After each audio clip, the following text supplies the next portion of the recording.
हमारी फैमिली का नया मेंबर, उसकी पहली तस्वीर यहाँ होगी।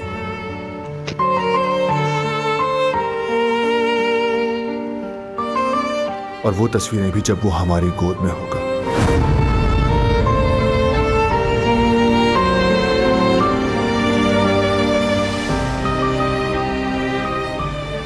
हर जगह एक जैसी लग रही है, किस तरफ जाऊं समझ नहीं आ रहा। या अल्लाह मेरी मदद फरमा, मैं इस ख्वाब से निकलना चाहती हूँ।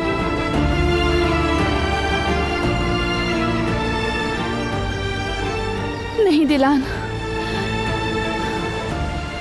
तुम्हें हिम्मत करनी है।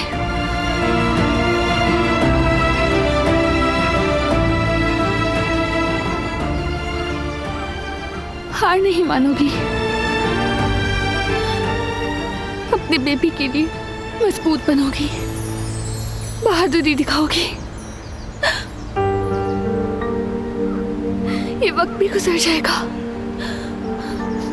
भरोसा रखो तुम। तुम्हारे बाबा हर जगह हमें ढूंढ रहे हैं, वो अभी आ जाएंगे।